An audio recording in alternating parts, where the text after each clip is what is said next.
पहली चीज जो कि मैं आपको कहना चाहूंगा कि जो भी हम लोग पिछले मंथ बात किए थे उस चीज को अगर आपने इस मंथ पूरा किया है, हम देख रहे हैं, कर रहे हैं, और उसमें अगर कहीं कोई दिक्कत आ रही है, आप हमको रात में 12 बजे फोन करिए। मैं कभी ये नहीं कहूंगा कि सर आपने अभी क्या फोन किया, क्या टाइम है। टीचर जो है वो मेरे को कभी भी फोन कर सकता है। आपका एक भी फोन ऐसा नहीं होगा जो मैंने उठाया नहीं हो। अगर ऐसा है क्या? जहां तक सवाल बिजी होने का है, जब बिजी हूँ उस वक्त बिजी हूँ। आप जब फ्री होता हूँ मैं हर समय मिलता हूँ। एक सेकंड में ऐसा कभी नहीं होगा कि मैं फ्री हूँ और आपसे मिलने से मना कर दूं।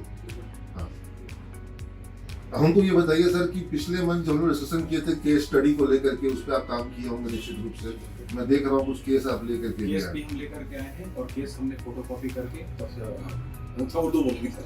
हाँ बिल्कुल बिल्कुल बिल्कुल। उर्दू हिंदी मैं समझता हूँ, जो इंग्लिश 3 लैंग्वेज समझता हूँ, अरबी फारसी नहीं समझता।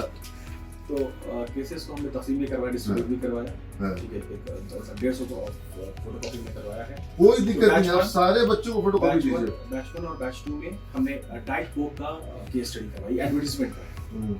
तो ये तीनों केस एडवर्टाइजमेंट है, इसको अलग-अलग करवाएंगे। और सभी बैच में part 1, part 2, part 3, BBM part 2, BBA AKU first batch, batch 1, batch 2।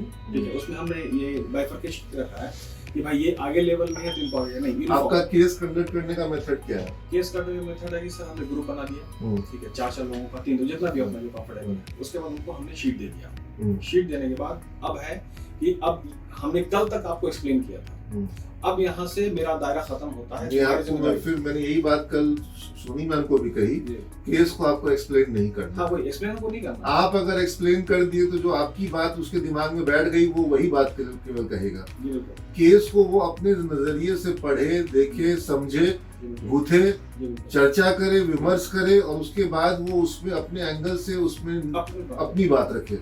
आपने अगर बात कह दी तो फिर तो वो आप ही की लकीर का फकीर हो जाएगा। हमने कोई एडिशन नहीं, आज हम आपके साथ नहीं हैं। आप उसमें मॉडरेटर की भूमिका में आए, चर्चा करवाएं, बिल्कुल वो चीज होना है। आप उनको ज्यादा से ज्यादा एंगल से सोचने पर मजबूर करें, अलग अलग नजरिए से केस में उनको लाएं। अगर ये पेप्सी का केस है, डाइट कोक का केस है, तो पेप्सी कैसे काउंटर कर रहा है, वो कैसे देख रहा है, कंज्यूमर कैसे देख रहा है, रेगुलेटर कैसे देख रहा है, उसके नजरिए से देखो क्यों आखिर डाइट कोक पे लाया। आप समझ रहे बात को? मार्केट परसेप्शन क्या आ रहा है, टेस्ट को लेकर के क्या परसेप्शन है, हेल्थ को लेकर क्या परसेप्शन है, जितने तरह के एंगल्स आप दिमाग में डाल सकते हैं उसके वहां पर, क्यों सक्सेस है, क्यों फेलियर है, ठीक है, तुमको उसमें करना क्या है, व्हाटएवर जो जो क्वेश्चंस रेज हो सकते हैं रेज करिए। जो जवाब दे रहा है उस जवाब में कंफ्यूज करिए। हमको सिर्फ सवाल रेज करने हैं, सवाल रेज करना, पूछना और रेज करना फर्क है। पूछना और रेज करने में फर्क है। हाँ, सवाल सामने ला के रख देना है ताकि बिल्कुल, ताकि वो क्लास सवाल के ऊपर में मंथन करे। ठीक है, क्लास सवाल पे मंथन करे, सोच देना, सोच वो लोग खुद ही सोचेगा। हमको एक सवाल रखना है, सवालों को सामने लाना है ना। सवाल जितने क्वेश्चन जितने अराइज होंगे फिर तो जवाब की खोज होगी। क्वेश्चन ही नहीं उठेगा तो फिर बात ही नहीं उठेगी।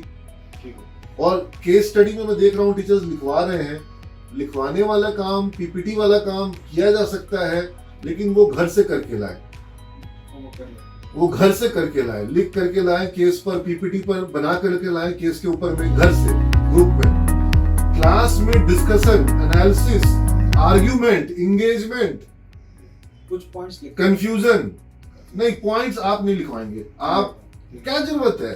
फिर केस क्या हुआ? फिर तो वो लेक्चर मेथड हो गया। केस मेथड और लेक्चर मेथड में यही तो डिफरेंस है। लेक्चर मेथड में आप पॉइंट लिखाते हैं, लेक्चर करते हैं, आप डेफिनेशन लिखाते हैं, आप उसमें पॉइंट्स लिखाते हैं। केस मेथड में तो डिस्कशन, आर्गुमेंट, सिचुएशनल एनालिसिस, अलग अलग पोजिशनल एनालिसिस कि मैं इस पोजीशन पर हूं, मैं मार्केटिंग हेड हूं, मैं डिस्ट्रीब्यूटर हूं, मैं सीईओ हूं, मैं कंपनी का एचआर हेड हूं। आप अलग अलग सिचुएशन पर जो केस के पार्ट है। और केस में अभी तो आपके मार्केटिंग के केसेस हैं, लेकिन ज्यादातर केसेस में फिगर्स और थोड़ा कैलकुलेशन आ जाता है, वो भी होना चाहिए, वो आगे के केस में। हाँ, तो ये चीज का ध्यान रखें। दूसरा जो टॉपिक मैं आपसे डिस्कस करना चाहता हूँ विशेष रूप से, जिसका मैंने आपको जिम्मा दिया था, अगर आपको याद हो तो बता दीजिए। हाँ, मैंने आपको विशेष रूप से जिम्मा दिया था उस कार्य के लिए कि सिमेज में इस कार्य का जिम्मा मैं आपको दे रहा हूँ। इंग्लिश नहीं, इंग्लिश का नहीं। देखिए, जो का जिम्मा दे रहा हूँ वही भूल जा रहे हैं, ऐसे कैसे काम चलेगा? आप ऑन रिकॉर्ड है। जी जी, इसीलिए हम कबूल भी कर रहे हैं। और हो सकता है आपको ध्यान आना चाहिए कि मैंने आपको कहा था कि स्टार्टअप स्टोरीज जी जी और स्टार्टअप को लेकर के बच्चों को सेंसिटाइज करना, जी जी ज्यादा से ज्यादा स्टार्टअप्स में उनका इंटरेस्ट आए, जी जी कैसे स्टार्टअप्स बढ़ रहे हैं, कैसे सक्सेस मिल रहा है, जी, जी, कैसे फेलियर हुआ, जी। क्यों फेलियर हुआ, failure। फेलियर क्यों हुआ स्टार्टअप्स का, उसमें $1 मिलियन लग गए, $1 बिलियन लग गया, फिर भी फेलियर हो गया, वी वर्क फेलियर हो गया, $बिलियंस लगे, क्यों फेलियर हो गया? प्रीवियस 6 में शुरू हुआ।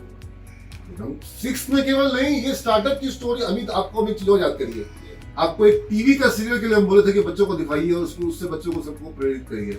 कौन सा टीवी का सीरियल? जो स्टार्टअप पे है, जो इन्वेस्टर बिल्कुल, नाम बताइए। Shark tank. तो शार्क टैंक हम सबको दिखाने के लिए बोले थे बच्चों को, क्या दिखाया गया? उसमें अभी उससे पहले हम कुछ ये दिखा रहे थे आपको, कुछ अपना वीडियोस था मेरा, कुछ आप अपना जो भी दिखाना दिखाइए, शार्क टैंक पे लाइए। शार्क करके लाना है। उसमें B2C क्या है, B2C क्या है, B2B क्या है, आप समझ रहे बात को? ROI क्या है, ठीक है? सारी चीजें वहां पर बहुत ही इंटरेस्टिंग मैनर में निकल के आ रही हैं। शार्क टैंक पे लाइए, बच्चा लोग एंजॉय भी करेगा और सीखेगा भी। उनके एंजॉयमेंट में ही उनकी लर्निंग है, बिना एंजॉय किए लर्निंग का मजा नहीं। याद नहीं रह पाता ना, याद ही नहीं रहेगा, एंजॉय इन्वॉल्व नहीं होगा। जहां एंजॉयमेंट हुआ, शार्क टैंक में देख रहा है कुछ आपस में लड़ाई हो रहा है, वो अश्नील ग्रोवर बोल रहा है कि तो कोई काम का ही नहीं है, बेकार है, तुमको तो बिजनेस बंद कर देना चाहिए। बच्चा बोल रहा है क्या बोल रहा है, कैसे बोल रहा है, क्या बिजनेस है?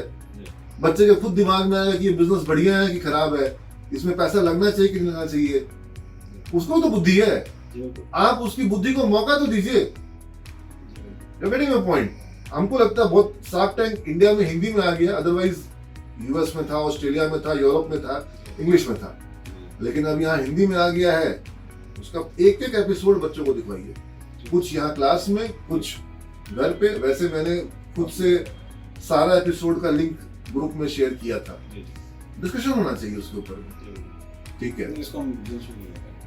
स्टार्टअप स्टोरीज, स्टार्टअप का फेलियर, स्टार्टअप का सक्सेस, शार्क टैंक, ठीक है, इतना पे करिए। और एक आपने और पैराग्राफ बता दी, नॉन ऑब्वियस को डिस्कस कीजिए। हाँ बिल्कुल, नॉन ऑब्वियस नहीं, ऑब्वियस मतलब कि जो चीजें, हो चुकी है।